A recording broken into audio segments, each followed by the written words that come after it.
Have you ever wondered what your dreams mean? Join us in Dream School at thisjungianlife.com and find out. Jung wrote, "Dreams are a little hidden door in the innermost and most secret recesses of the soul."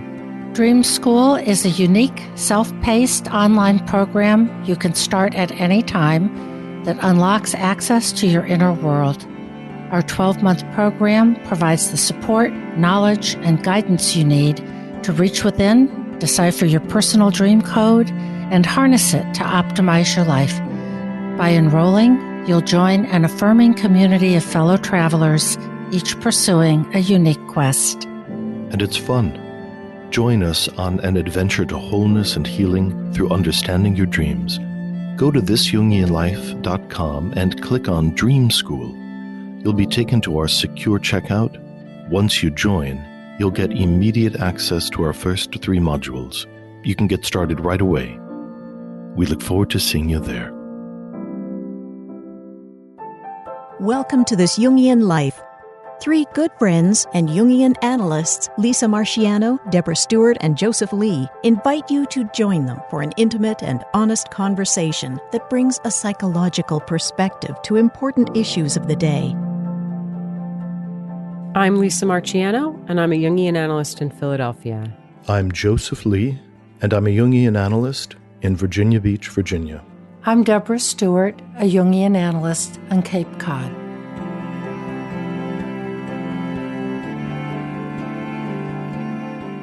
Today, we're going to talk about the archetype of the king. And for a number of analysts, Robert Moore being chief among them, but John Perry and other writers, the king archetype underlies the structure of the masculine psyche. One of the things that Jung was interested in were the deep foundational structures of the human psyche versus much modern psychology, which is interested in the surface and the ego functioning. And we explore these deep structures through mythology, through fairy tales, through dreams. And when we can understand the archetype of the king, we are more likely to welcome the transformations that it brings forward as both necessary, life-giving, and involve a certain amount of sacrifice. Yeah, we're going to try to unpack this today and go into it hopefully with a great deal of nuance. It strikes me that one of the reasons why this is an important topic is that masculine psychology has kind of gotten a bad rap in recent years. And there's a way that, an archetype always has 2 poles. So there's the positive side of this archetype and there's the negative side of this archetype. And we'll talk more about that, I'm sure. But we may have a tendency sometimes to conflate the negative pole of the archetype with the whole experience and want to kind of throw the baby out with the bathwater. So I'm hoping we can complexify this a little bit today.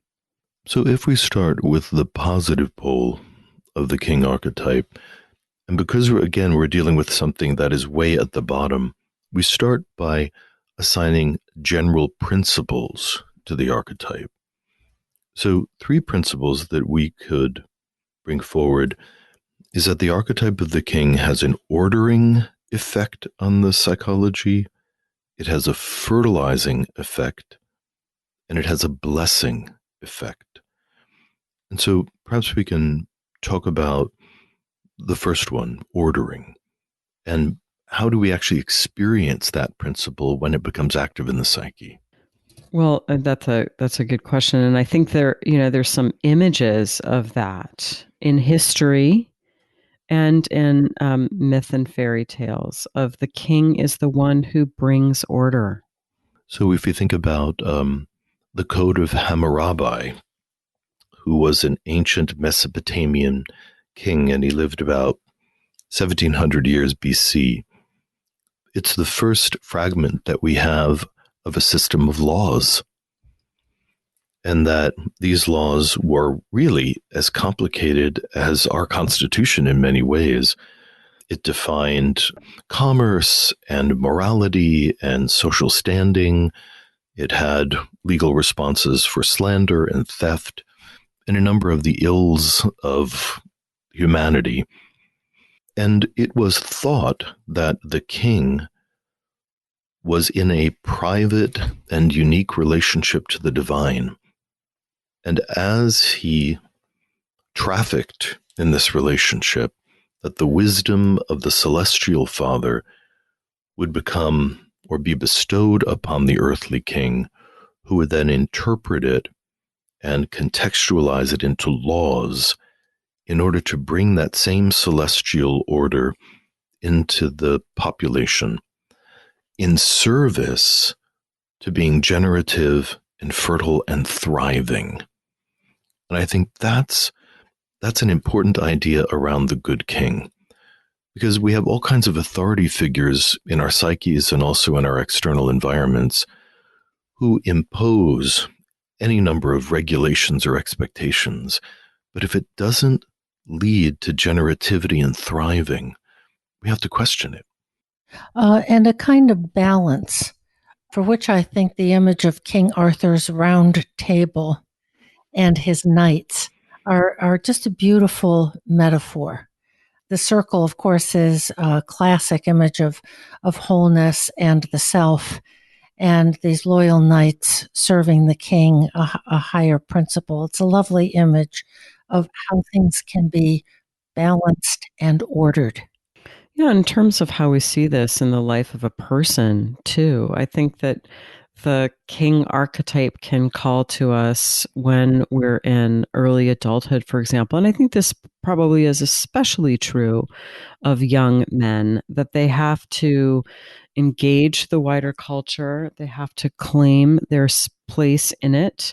They may have to compete with others for a sense of dominance in a given domain, and to kind of step up and claim their kingship, as it were. So when we think about that transition from a boy to being a young man, that the boy is depending upon the regulating influences of his mother, his father, the school system, his religious community. And at some point, the young man realizes, particularly when they go to college, that they must self-order, self-organize. Yeah. And all of a sudden, all of these regulating systems are withdrawn, and the college system expects them to know what they're supposed to do it well, and to find the resources that they need. And this transition into being fully responsible for one's life is the beginning of that call for the king to emerge. I'm also thinking about this in a general psychotherapeutic way, that it's not uncommon for clients to come in and to experience themselves in a state of chaos.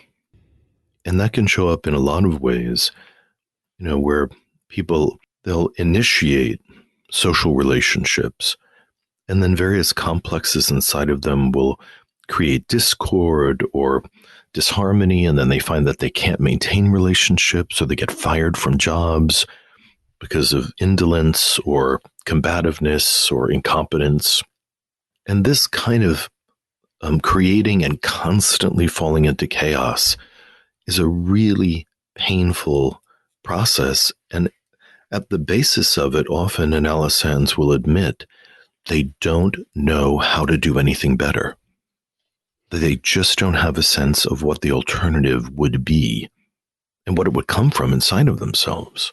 So often job one is exactly that ordering principle that you were referencing, Joseph, as one of the aspects of kingliness, of how do we bring our own internal kingdom into order? And how can we establish a ruling principle in ourselves internally when we leave the realm of childhood and parental and cultural directives? Yeah, I'm thinking of one person that I've worked with in the past he was a man who had a lot of imagery in his dreams about connecting with a positive, kingly, ordering kind of masculine energy, but it was something that he indeed struggled with in his outer life. But for example, he was overweight and had some health problems because of that and struggled to address that. But he did manage to constellate this ordering energy, and he began taking daily walks. And I was really impressed with his ability to impose that order on himself because he continued to do it even when the weather got bad. He would walk even when he wasn't feeling great. And he really was able to find that kingly energy within himself. I think this need for kingly energy is ringing through the culture. I'm impressed by the audience that Jordan Peterson, for instance, has drawn to himself, which is largely comprised of young men, young college-age men. Yeah. And the wild success of his book, 12 Rules for Living. And we might have any number of ideas about those rules, but they're all very concrete advice that a well-established father might give to their son, which in some ways sounds incredibly obvious, but not to a young man who just hasn't had the benefit of an ordering influence in the life. Mm-hmm. You know, his first rule is stand up straight with your shoulders back. It's like Hammurabi's code. Yeah, absolutely. It is sort of law-giving, isn't it? It's law-giving. Rules. And it has something to do with, on a symbolic level, what's the attitude that you carry as you meet the world? Mm-hmm. And the symbol of the physical posture, carrying collapse or weakness or indecision versus carrying a kind of vigor. And I'm appreciating very much this example, and we'll put the book in the references, of law-giving, of 12 rules for life, of how much assuming one's kingliness can be an aspect of consciousness, of ego, that this is something doable. This is something within the realm of cognition. You can remember to stand up straight with your shoulders back.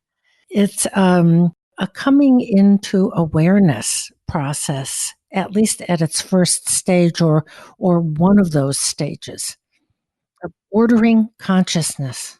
Right. And it's also in the realm of making a decision versus just defaulting to whatever Exactly. Unconscious habit or impulse is coming forward. Exactly.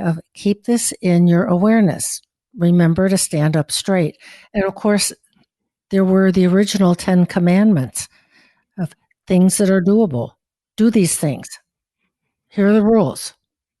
And something about becoming aware of rules, particularly rules that are life-giving, that actually have any benefit to them, does something to the psyche. Mm-hmm. Another rule which seems very reasonable, and I've thought about in other contexts, is set your house in perfect order before you criticize the world. Interestingly, often when I'm working with some of my students, not necessarily analysans, I'll task them with going into the closet that they avoid and taking everything out of it, purging it, and bringing it into perfect order based on their own assessment of it. And that process of confronting this secret, cordoned off place of chaos in the house is an incredible metaphor for the places of disorder in our own psyche and our psychological hygiene that we avoid and let fall into disorder and decay, and that we have to make a choice about. Mm-hmm.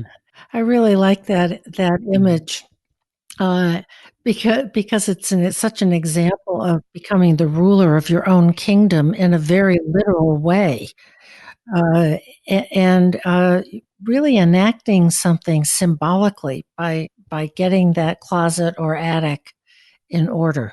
Mm-hmm. Another rule, which is the last I think I'll quote from this, is be precise in your speech, but to actually understand that words are incredibly powerful the words we say to ourselves, but also our quote unquote kingly decrees, our declarations into our world. And, when we're young, or if we have children, kids will say all kinds of things that they don't really mean because they're testing their influence on the environment. They're seeing if they can, ruffle your feathers or do all kinds of stuff. But part of transitioning out of the child into at least the beginning of kingship is to understand that what you say matters. So, coming back to a bit of abstraction, one of the aspects of the foundational good king is the classification function of the psyche. And I thought we could talk about how Jungian psychology is absolutely aligned with this idea and how it actually has a positive effect on people. Can you say a little more? Well, that was a totally leading question. But, as we read Jung, and I think of Murray Stein's excellent book, Jung's Map of the Soul, and a map takes an undifferentiated terrain, and it begins to delineate boundaries, cities, villages, and describes them. So Jung, through his investigations, personal and with his clients, went into this unmapped terrain and began to identify components. Oh, this is the anima. This is the animus. This is the ego image. This is the collective unconscious. This is the shadow, the mother complex, the father complex. And as he began to map the terrain and encouraged people to contemplate those mappings in themselves, it created a heightened experience of consciousness and an objectivity about one's psychology, which opens up the space for choice. Yeah. And so this classification that you're talking about, Joseph, is very much related to ordering. It's naming and differentiating and the use of reason and logos, as it were, to create structure where before there was an undifferentiated massa confusa. Absolutely. And most all psychotherapies involve the identification and naming of feelings. Mm-hmm. When a feeling sweeps into a young person, if they don't have language, it's just a storm. Mm-hmm. It's an astonishing process as I think about the words you guys have used: classifying, ordering, naming, differentiating, structuring. In the gospel, the first part of the Gospel of John is, in the beginning was the Word. These are all images, including sorting out the things in your closet for consciousness and the development of consciousness, and even the conscious development of consciousness. Yeah, and I think the king is associated with all of that. Absolutely. Going back to the point you made a second ago, Joseph, about naming feelings, that is what you do. That is what a good enough mother does. Is the kid is in a storm, say a toddler, and the mom says, "Oh, you're frustrated." And immediately you've given the child language. You've given the child a way to relate to that inner storm. And you do this repeatedly, and this kind of vocabulary builds up. There's some really interesting research around this idea called emotional granularity. And what it has found is that the more precise our language is about our feelings, the more we are able to regulate our feelings and work with them in a constructive way. So, it's not enough sometimes to say that we feel sad, because it might be that we don't just feel sad, we feel despairing or weepy or tearful or melancholic or wistful. There's all these different gradations of sad, and trying to pinpoint it, trying to do this thing that you're talking about, Joseph, but really finally distinguishing between one thing and another is really helpful. That's a perfect example. And I have discovered a new book along these lines that is so pleasurable and brilliant. And it's called The Emotion Thesaurus, Ooh. a writer's guide to character expression. And the authors are Ackerman and Puglist. And it is a total joy to read. I think there's 105 emotions that they put in the book. And so they start with, they'll just define it. And then they have these wonderfully literary ways of describing the physical signals and behaviors of the emotion. And there's a section on the internal sensations of the emotion, mental responses, the long-term responses of the emotion, how it might show up being suppressed, what it may escalate to or de-escalate to, and what verbs are associated to it. Now, it's not a psychology book, but it does exactly what you're saying, Lisa, is it offers this really refined basket of language around an emotion. And in some of my classes, I'm starting to assign this book. And I say it's a 105-day commitment to read one section, and just in the column of the book, just note lived examples of the stuff that you're reading if you can find them, and ground it in your body. It's magnificent. It's a great book. Okay. It's now in my Amazon cart as you've been talking. So Yeah. In mine a little later. But what I'm thinking about with this 105 emotions and your term emotional granularity is it takes me to what Jung says about the psyche. He says, it is as if you were ruler of a land which is only partially known to yourself. Think of a country with an unknown number of inhabitants. You don't know who they are or what their condition may be. And time and again, you make the discovery that you have subjects in your country of whose existence you had no idea. That's such a great metaphor. What a great and apt segue this is. That's our job, is to get to know the inhabitants of our country.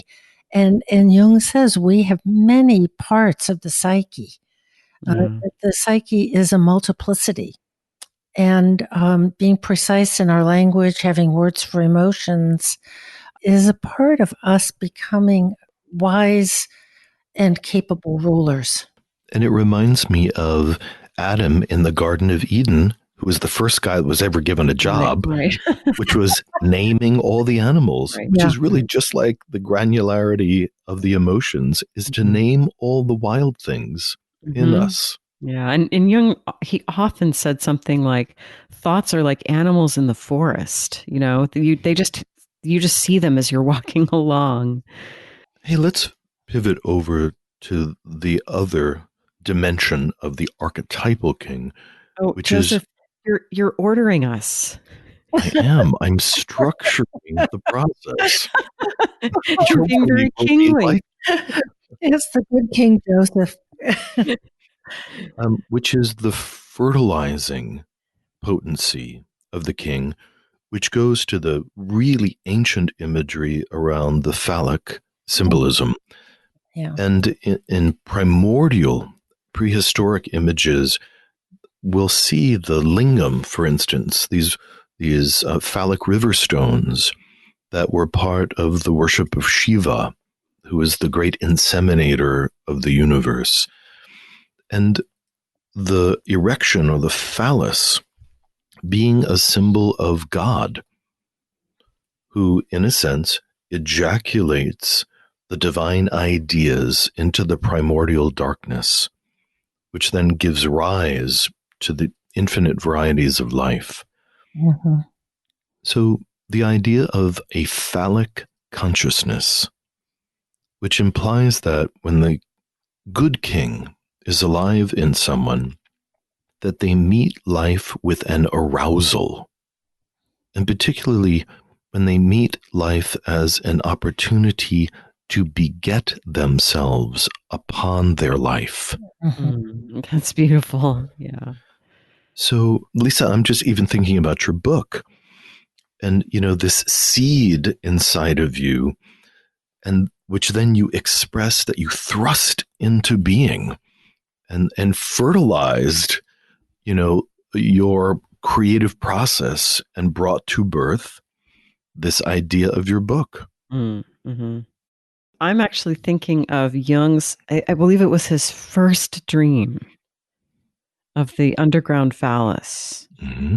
And Joseph, that's just really beautiful language about, sort of begetting yourself on yourself. And his encounter with this primordial phallic god, which was terrifying to him. I think he was, how old was he? He was like 3 or 4. It sort of, in a way, prefigured his life, that he had this encounter with this numinous energy that thrust him forward. And so it's worth noting, as we have many times on the podcast, that the masculine principle is alive in females as well as males. Absolutely. And Jung was really one of the first psychologists who was talking about the animus and the anima, that despite the outer presentation of the body, that every woman has an internal male principle that is phallic and thrusting and ordering and blessing, and when it is active in its positive form, can support her in bringing to birth all kinds of dynamic, creative things. That was such an important principle in early societies, where the king was identified with and embodied and contained the god. That there was a man named George Fraser who wrote about the golden bough and much about the corn king. And so that fertilizing, vital aspect of the king made the land fertile, made the crops grow. And so he was always killed after a certain period because, of course, being mortal, after all, the king aged and he would have to be killed as a literalization of one's waning fertility, and a new corn king would be crowned. Right, he had to be killed while he was still vital, and there's the reference in Fraser, and just a quick Google search shows up that a couple years ago there was some reporting in Ireland that there was a new bog body found. They are pretty certain that it was the body of a king who had been ritually tortured and killed because they found other bodies that were treated in a similar way. And that this was what the Celts did, that they would ritually kill the kings. The article says that the king had great power, but also great responsibility to ensure the prosperity of his people. Through his marriage on his inauguration to the goddess of the land, he was meant to guarantee her benevolence. He had to ensure the land was productive. So if the weather turned bad or there was a plague, cattle disease, or losses in war, he was held personally responsible. I mean, it's kind of like when you lose the World Series, they fire the manager. It's kind of like that. Mm-hmm. Yeah. And I'm thinking that today, how we bring that in as a psychic principle of what values parts of our lives that have been ruling principles for us are aging and need to die internally so that something newly generative, fresh, and fertilizing to our souls can come into being. And that brings to mind the difference between sacrifice versus aging and a mortificatio, that we can simply look at our goals or our dominant attitudes and look at them as fruit hanging on a tree, and we can just keep waiting and waiting, and then it's fall and then it's winter, and you just keep waiting for the stem to dry out and the fruit to finally fall off. That's a way of waiting for something to run out of steam and just drop out of the psyche. But I think with the idea of the Corn King, there comes this admission, a different criteria, which is that the way I am functioning internally and in the world isn't generative. It isn't life-giving. And I need to put some things on the altar and surrender them, kill them, so to speak, and go in search of the new life-giving attitude. Mm. And that's a very active principle that I think is caught in the Corn King. And this issue of the king who has lost his vitality shows up all the time in fairy tales, and maybe we'll talk about that in a minute. I was thinking about the Corn King and that the agricultural cycle, where Right. the corn is seeded, it sprouts, it's maintained in the summer, and then the corn is cut down. Yep.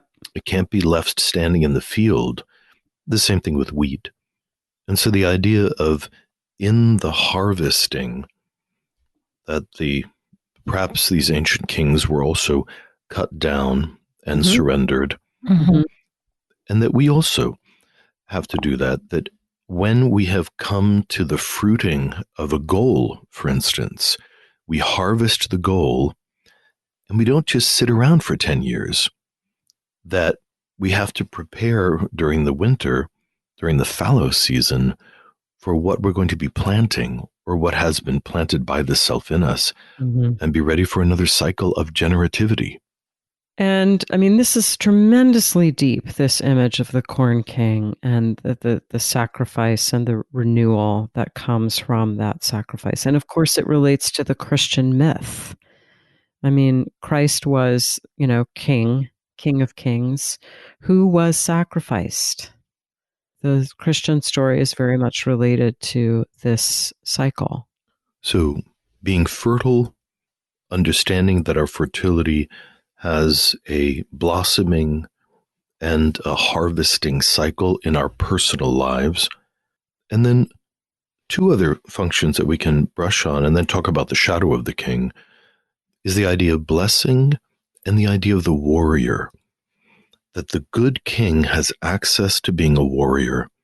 And without that, the king is not able to defend what he has created or what he has been tasked with protecting.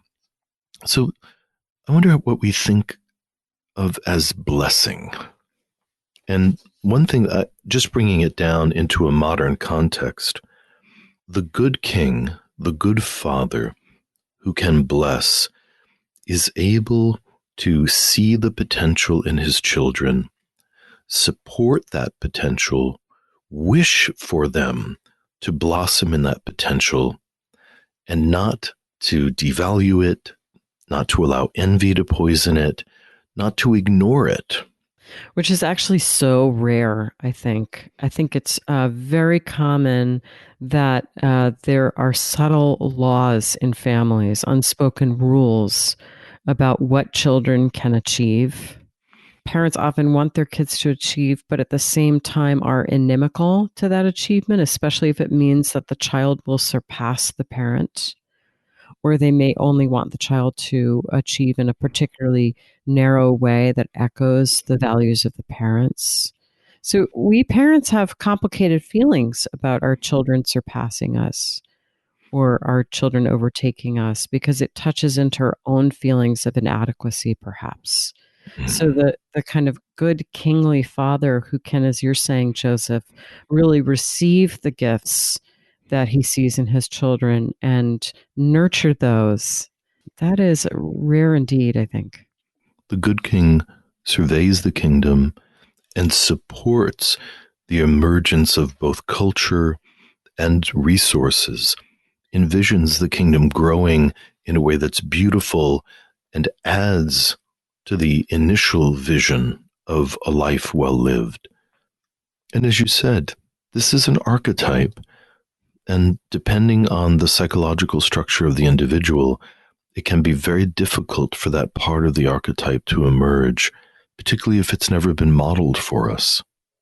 The last bit we can touch on is the idea of the warrior, that the good king has to have access to appropriate aggression, that it takes aggression both to insert oneself into life and fight for something that is worth fighting for, to protect one's self-esteem, to be able to ask or even insist on what is needed in order to thrive, and also to be able to defend and protect oneself, one's family, and I think to be able to protect what you have created. When we are creative in the world, whether we create a company, we write a book, we create a relationship with somebody and we marry them, that there are always inimical forces. There are both in the human psyche, but also in the culture, that at the very least begin to test the integrity of the things that have been created, try to compete with them. And often, if the idea is truly novel and would require a dissolution of an old system, we have to be able to not allow the new vision to either be corrupted or to be killed off. We see this in political systems. We see it in corporations.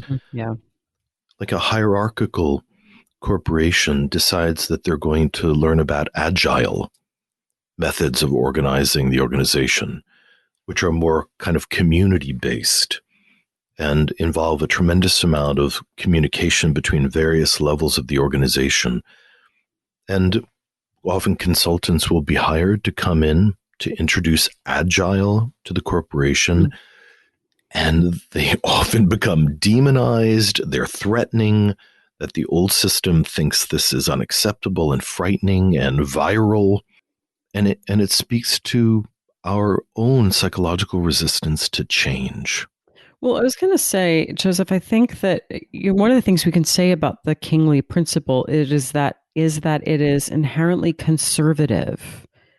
It is about sort of retaining things, like you're saying, that have been built and then protecting them.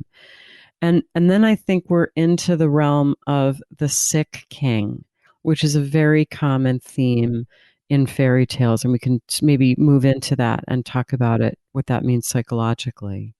Before we do that, which is where I think we're headed, I'm just thinking about how kingliness is essentially really related in the past to the divine right of kings, and it goes all the way back, literalizing the pharaoh or the emperor as the image embodiment of God.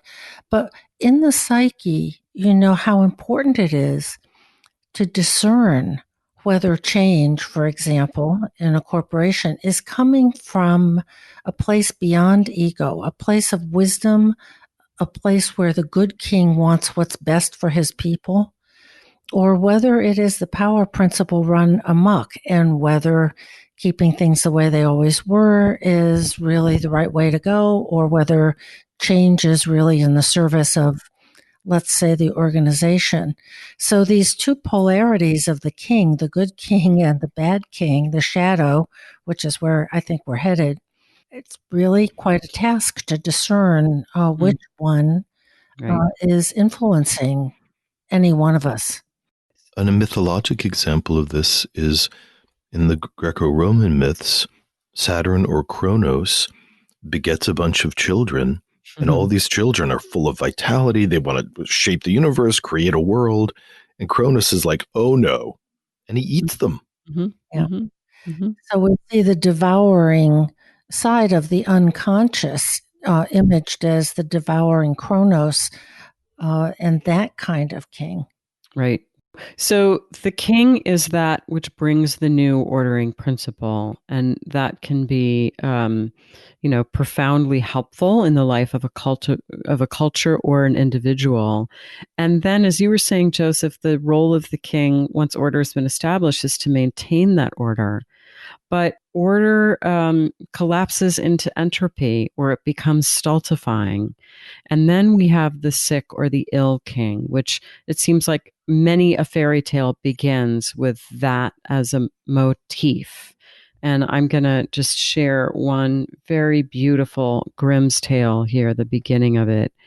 It's The Water of Life. And I'm just going to read the first few lines. There was once a king who had an illness, and no one believed that he would come out of it with his life. He had 3 sons who were much distressed about it and went down into the palace garden and wept. There they met an old man who inquired as to the cause of their grief, They told him that their father was so ill that he would most certainly die, for nothing seemed to cure him. The old man said, I know of one more remedy, and that is the water of life.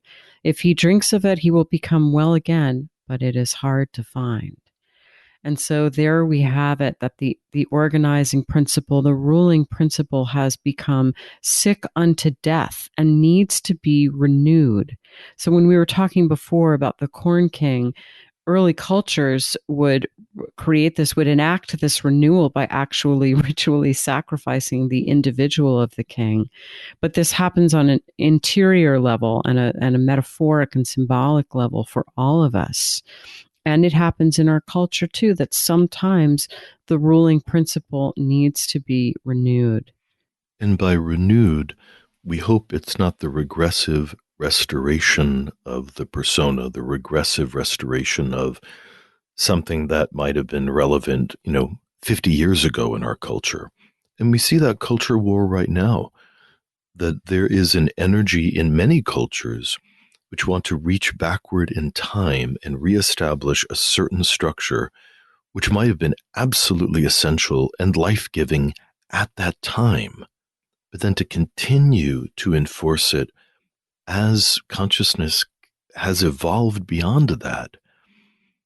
It creates this tension about, or this question, how do we retire the old king, or how do we sacrifice the old king? So a historical example is, and this brings us into the shadow aspects of the king, which we can talk about more in a minute, but George III had become the tyrant king. And then it was time, at least according to the founding fathers of the United States, to constellate a new kingly energy. Of course, they didn't think about it like that because they were saying no more kings. But in fact, they were kingly in that they were bringing a new order, and that they articulated these principles upon which a new order would be founded. And of course, this was in the documents of the Declaration of Independence and the Constitution of the United States. So there was that death of the king and the renewal. And can one of you talk about the Splendor Solis? In the Splendor Solis, which is a wonderful book of alchemical images, another way that the king dies is by drowning, which is an image of solutio, or dissolving, of another way that the old order, the old king, can be sacrificed or simply die. The drowning king dissolves, and then he is coagulated again in a new and regenerated form, with new energy, new libido, new riches for generativity. And there are images of this drowning king. And of course, the great principle in alchemy is solve and coagulate. In other words, dissolve and then recoagulate. And I love your reference, Lisa, to King George III, of that. Yes, it was an overthrow, a breakup, a dissolving of the old order. And what did we get? Not a new king, but the Declaration of Independence. It's wonderful symbolic language as well as a literal document. And so we're now moving into the idea of the shadow of the good king, or we could just say the shadow king. And two differentiations of the shadow king could be the tyrant, just as we were talking a moment ago, but also the weakling. I mean, the tyrant is the active dynamic of the shadow king. The weakling is the passive component of the shadow king. Active energy, just a kind of empty figurehead. Deb, I was thinking about Herod from the Bible. Herod is a great example of both a tyrant and a weakling. And of course, the old king, in many a fairy tale and in this story as well, is threatened by the new order that is coming online. So these transitions do not take place easily, smoothly, etc. And Herod, who had heard about the birth of this the new baby, the new beginning, the Christ child, ordered that all male infants of 2 or younger should be killed in order to protect his position as king. And Mary and Joseph and the infant Jesus escaped. The new order will come on board. There is something from the self, psyche, mysterious, that when it is time for the new king, in our own psyches, in governance, in mythology, it will come on board. And of course, we have experiences in our culture of tyrants and weaklings in politics and also in the governance of organizations and corporations, in families and our own lives. And to go back to what I said at the beginning, when we see the tyrant or the weakling, sometimes we want to throw away the kingly principle altogether. But I think what's needed is for us to try to reconnect with the positive aspect of the archetype. Yes, I think that the tyrant actually perhaps is really common, and we maybe even overlook it, or because the word tyrant seems so, hyperbolic that people don't really think about it enough. And we're also compelled by tyrant kings. Think about, Tony Soprano. People could not stop watching this kind of psychopathic king and his exploits. So we are kind of fascinated by this terrible misuse of power. I don't think Tony was a psychopath. Oh, yeah. You're taking the position of the therapist who fell in love with him.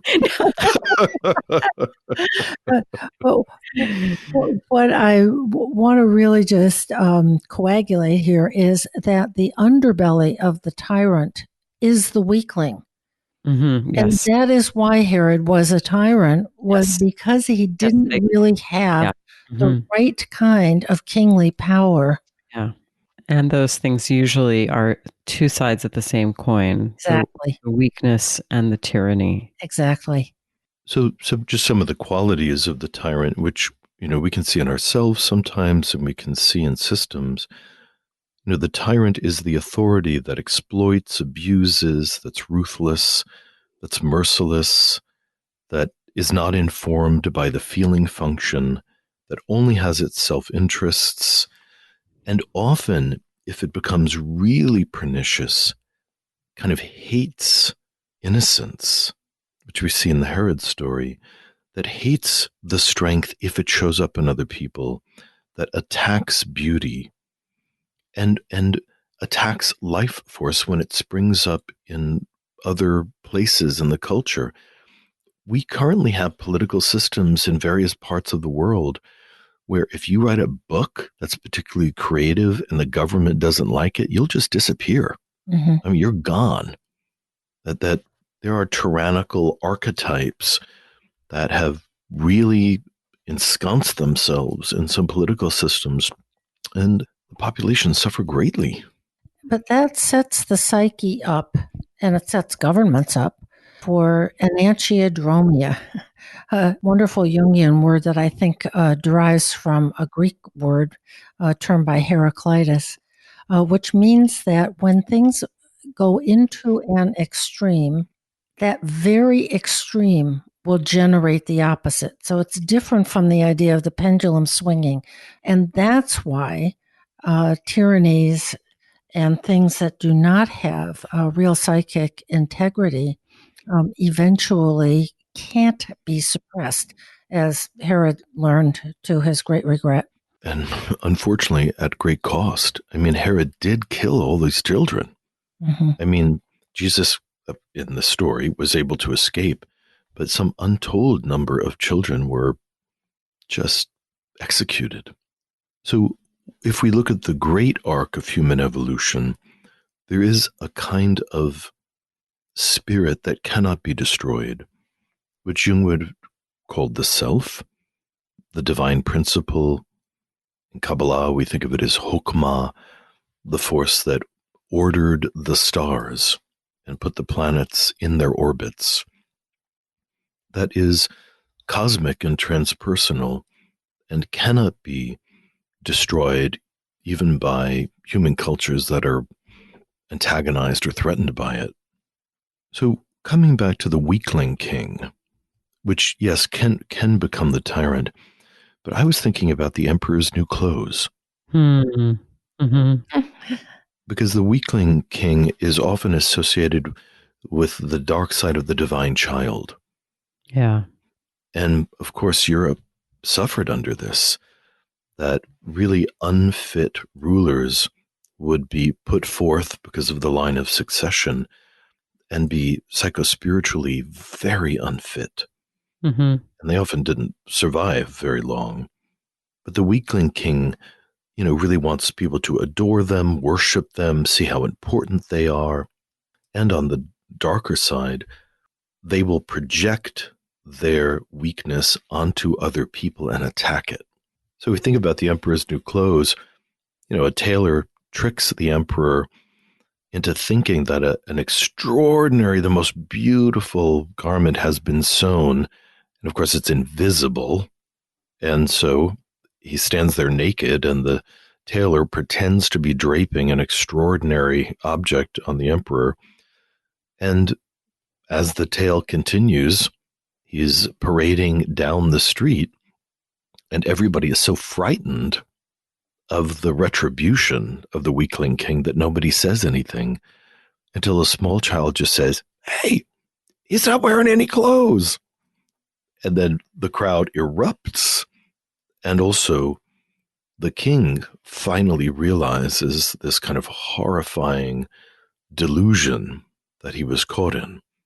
Yeah, I'm thinking of when you talk about the sort of childlike tyrant aspect, Joseph, I'm also thinking of, for example, Caligula, the Roman Emperor Caligula. By the way, if you go to the Wikipedia article on Caligula, it says that he is the former Roman Emperor. I'm glad that they clarified that. But, he was known for his cruelty and his self-indulgence and his sexual perversion and his extravagance, and was eventually assassinated. So there's a way that sort of taking on this archetypal role really can weigh so heavily on the individual that it can really warp the person. Power corrupts, and absolute power corrupts absolutely. And it's partly because this is really an archetype that an individual is trying to step into the shoes of, and that is no small thing.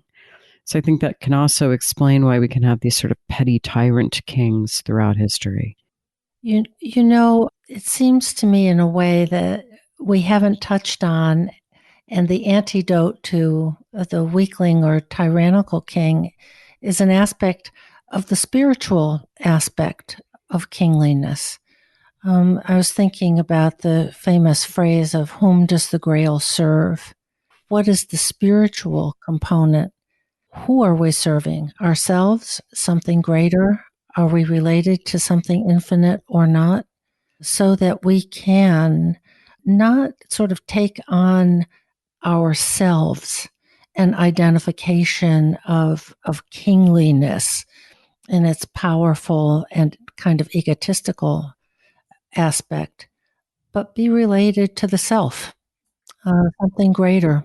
Well, in the fairy tale that I mentioned before, The Water of Life tells us that what will restore and renew the king is including that which has been excluded before. So the essential thing that happens over the course of the fairy tale is that the two elder brothers go off and try to find the water of life, and they almost immediately fail.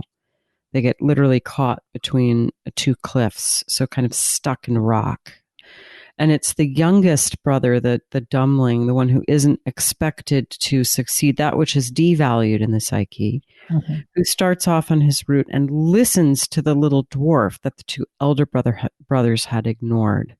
And it's the dwarf that tells him how to find the water of life. So we have to be prepared to include that which has been cast out, disavowed, and disowned. That is what brings about the restoration and the reconnection with that which is vitalizing in the psyche. So humility is important. It is the dumbling who succeeds, the dumbling who is willing to engage the dwarf as a symbol of that which is devalued and yet holds great wisdom. And this brings us into a couple of suggestions around tasks that somebody could take upon themselves to call the good king forward. And as you were saying, Deb, this disidentification with the ego, and also we call it the relativization of the ego.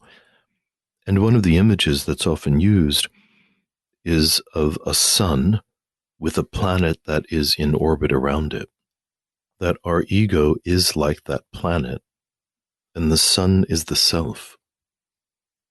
And that we cultivate or seek out experiences internally and externally that help us understand that we are the lesser to a greater force, both within us and perhaps cosmically true. And when we are in that right relationship, when the ego doesn't get tricked into thinking it's the sun, we are able to then be conduits for something that is greater than ourselves, conduits for inspiration, insight, energy, vitality, that we could then bring through and inspire the community that we are part of. And Joseph, I'm just thinking about this developmentally and how, for example, and we touched on this earlier, but in the life of a young man, for example, part of what might happen when this process that you've just described so well becomes active is he might have to disavow, say, more dissolute ways of being. And I just wondered if we could toss that about for a minute. Well, it reminds me of Shakespeare's play, Henry IV, and it comes in two parts because it was such an extensive story.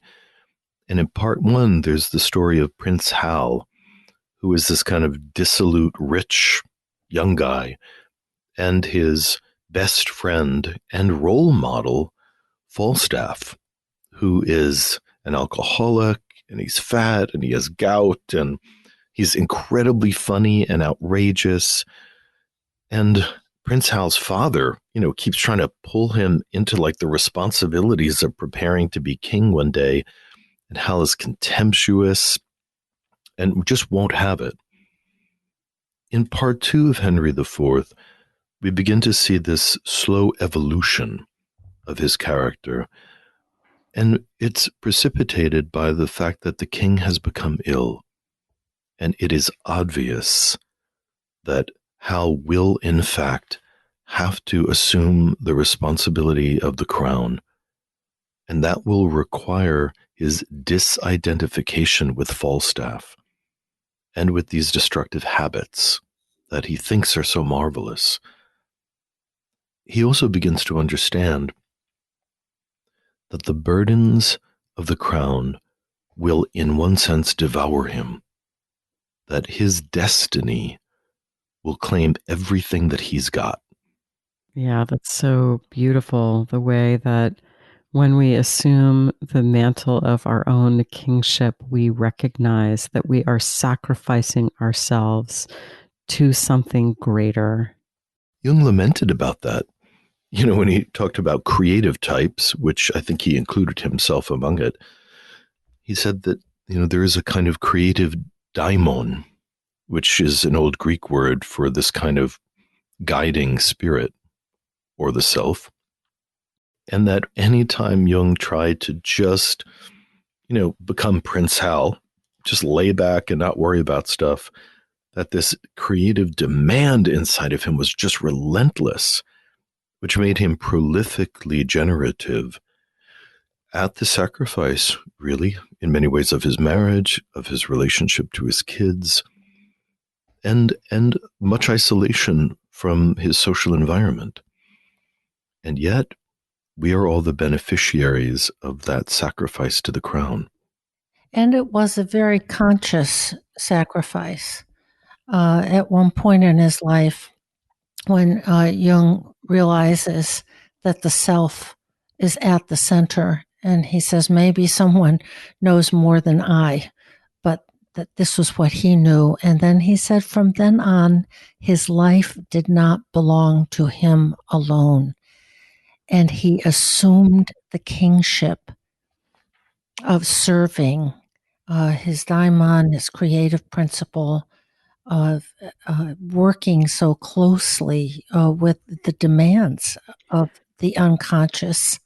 And I think that this can relate to us, all of us, really, because eventually in adulthood, we do yoke ourselves to a particular goal of a career and a family, of caring for those that we love. And we know that in these efforts to build this thing, we will spend ourselves. And we're all going to be spent by something. But we hopefully take on that sacrifice, that self-sacrifice willingly. And Joseph, I wonder if you have the Falstaff speech there, the King Hal speech. You know, the separation from Falstaff happens in small scenes throughout part 2. So I don't know that I have an explicit speech where he really lands that fully. But there is this moment where he's with his dying father, who is really fed up with him. And so Hal kind of like, schlumps into, the bedroom of his dying father. And his father greets him and says, "Dost thou so hunger for mine empty chair, that thou wilt needs invest thee with my honors before thy hour be ripe? O foolish youth, thou seekest the greatness that will overwhelm thee." And he goes on, really chastises Hal for all his failings. And at this point in the play, Hal finally says, "Thou moist impediments unto my speech, I had forestalled this dear and deep rebuke. Ere you with grief had spoke, and I had heard this course of it so far." So Hal finally welcomes this rebuke that he's trying to separate from Falstaff, and it's the dying power of the king that allows him to welcome the correction. And that's often a real sign, and we see this with our analysans. Like we'll offer, we'll shape, we'll interpret, we'll move, and then the ego's like, oh, and people get exasperated and they fight with us. And often the change point is when they welcome what they think is a rebuke, and they finally see it as medicine and not as adversity that's being foisted on them. And they're not defensive. No. Hal gives a really elegant reply to his father, and then at one point he stops and he looks at the crown itself, which is the symbol of all of the power that all of us will be invested with someday, whether we like it or not, by the way. And he talks to the crown and says, "The care on thee depending hath fed upon the body of my father. Therefore, thou best of gold art, worst of gold other, less fine in cara, is more precious, preserving life in the medicine potable. But thou, most fine, most honored, most renowned, hast eat thy bearer up." And I think that kind of brings us back to what we were saying about the Corn King, doesn't it? That it's all about self-sacrifice in a way. And perhaps that is a good place to switch to a dream.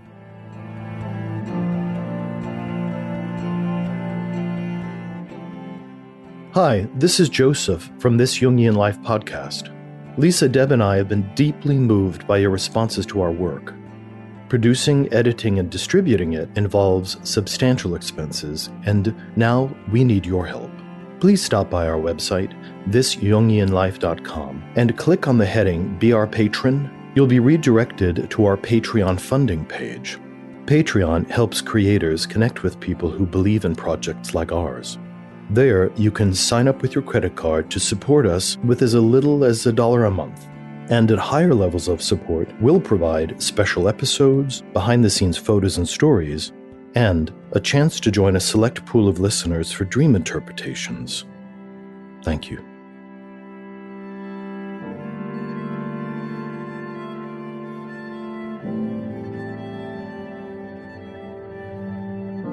Today's dream comes from a 33-year-old female who is a marketing executive.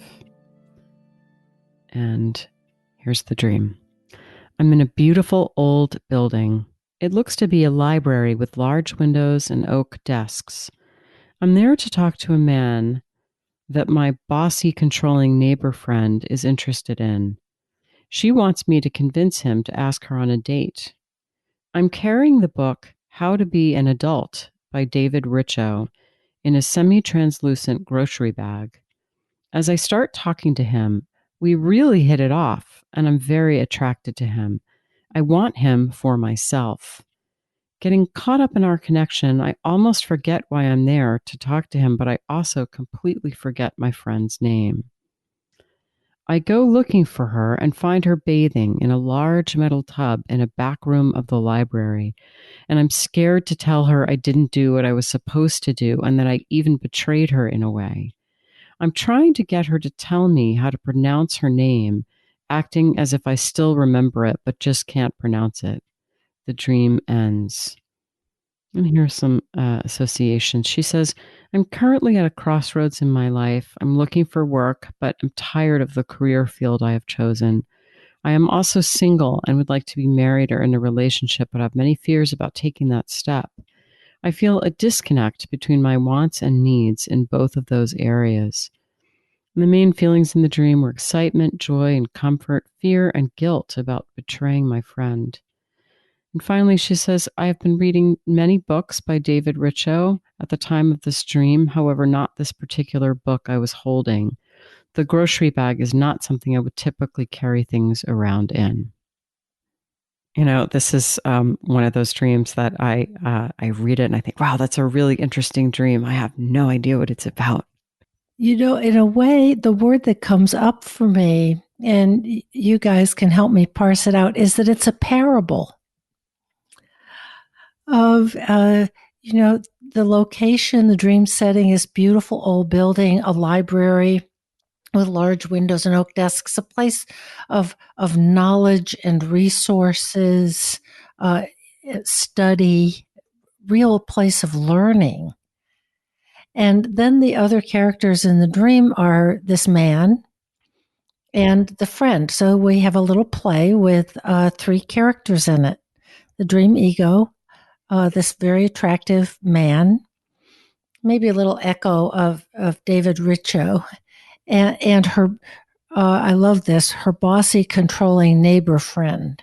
Mm-hmm. And the image of that friend bathing in a large metal tub is an image that is particularly resonant for any Jungian, both from alchemical images in the solar splendus and Joseph, you can speak to this from the Rosarium images. Well, it's interesting because you almost get the feeling that the bossy, controlling friend is sort of the force that's driving the dream play, as it were. And there she is in a back room in a tub. Yep. And of course, as you said, Deb, this is this little play with 3 characters. And so we've got the ego, we've got the conscious personality, the dream ego. We've got the man, who may be an image of the animus, and then we've got the woman, and we might think of that in classical terms as the shadow. But I find it really interesting. So the shadow would be, we would suspect, that which the dream ego needs to claim. She might need to claim her own desire for this man, for example, which she is in the process of doing. I think it's really interesting that she says, I feel a disconnect between my wants and needs in these areas of her life, because the dream seems to show that there is this kind of disconnect. Yeah. But I think that what we're seeing is that the dream is the medicine. Yeah. That the conscious attitude is, I don't feel any of these things when I'm awake. Yeah. And so then the dream maker gives her this real experience of desiring and wanting. Yeah. And it's also instructive that the dynamic energy is construed as bossy and controlling. So it also gives us a little sense of how she cuts her nose off to spite her face, Mm-hmm. by misnaming, coming back to that. That's great. Yeah. By misnaming that, Yeah. she then distances herself from it as distasteful. That's perfect. And then you're right. She can't remember the name. So she can't claim that energy for herself until she finds the name. It's very much like Rumpelstiltskin. Mm-hmm. Once the miller's daughter in Rumpelstiltskin knows Rumpelstiltskin's name, then it's like she's integrated that capacity. And so I think that's perfect, Joseph, that she has misnamed this as bossy and controlling, when really it's sort of dynamic and passionate and desirous. And once she can remember the name, that will be a sort of symbolic indication that she's claimed it for herself. And something is in this process of salutio. It's in the back, hinting that it's in the unconscious. It's not in the forefront of awareness. In a large metal tub in a back room of the library. It's a very strange place to be bathing, by the way. Yes. But is it salutio, do you think, or is it more cleansing and purifying? I'm in a way kind of equating those two things of some aspect of characterological aspect is being cleansed, purified, and perhaps dissolving. Yeah, I think it's obviously really interesting that she's carrying this book called How to Be an Adult. And she's carrying it in this sort of translucent bag so that it's kind of signaled. So and Joseph, I think you're right. The dream is the medicine, and the dream is sort of saying, here's how to be an adult. Is you have to want and to claim. I am with you, both of you.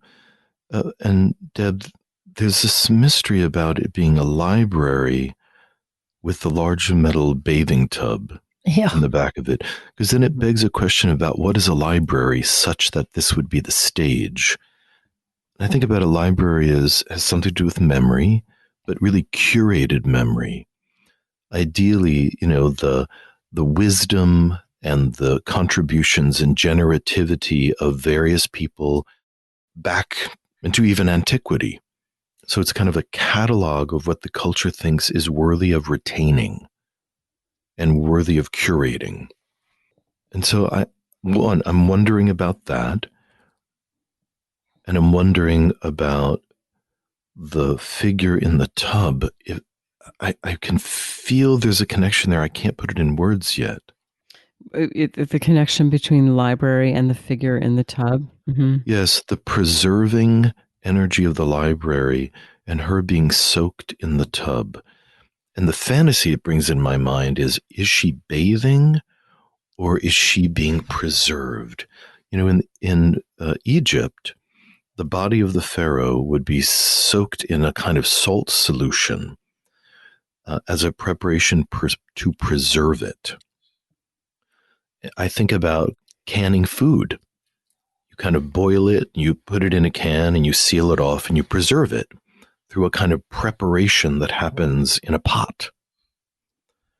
So I know I'm really reaching with this, but I'm just kind of wondering if what this woman represents is going through a cooking process, and part of the cooking process might be to drive off her interpretation of this being bossy and controlling, and return it to a kind of essential dynamism, which then will be preserved in the library.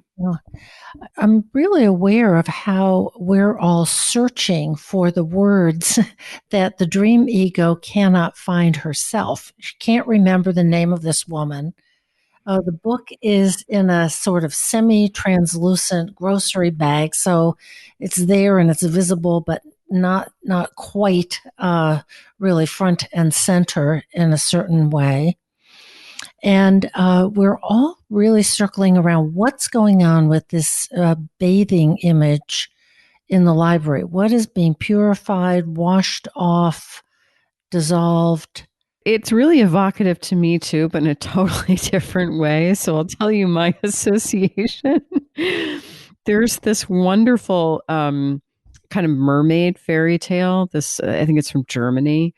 And if I can just tell it really quickly, this knight happens to a forest, and there's this castle, and there's this beautiful maiden in the castle, and they get married and everything. She says, well, fine, I'll be your wife, but you're not going to see me every Wednesday night or something like that. And he's like, great, that's no problem. So they live very happily together for a long time. And then one day, one of his friends is visiting on a Wednesday. He's like, dude, where's your wife? And so that sets the husband off looking for her. He goes down into the lower levels of the castle, and he finds her bathing in a big vat of water, and she has a mermaid tail. So she's a mermaid one night a week, And that's obviously not true here, but there does seem to be, what comes up in me is there's the sense of almost kind of a revealing of going and looking for her and finding her in the bath. It feels a little bit like something's been revealed, and some essential truth about this woman and her secret life. The secret life of this quality in the psyche that's kind of bold enough to bathe in the library. Yes, and after all, she's described as bossy and controlling.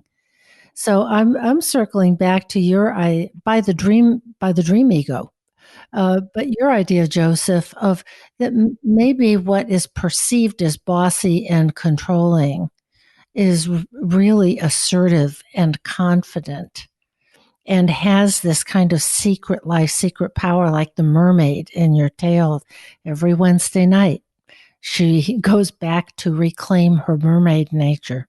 Yeah, I think I'm not sure that we've really landed exactly on the thing about bathing, but we have had fun with it. Yes. And if we end with just a little Freudian note, it may just be as simple as it's her sexual drive. Yeah. That it's all about sex. Yeah. Yep. You've been listening to This Jungian Life. From our website, thisjungianlife.com, you can follow us on Twitter, like us on Facebook, help us produce future episodes by funding us through Patreon, and submit your dreams for possible interpretation on another episode.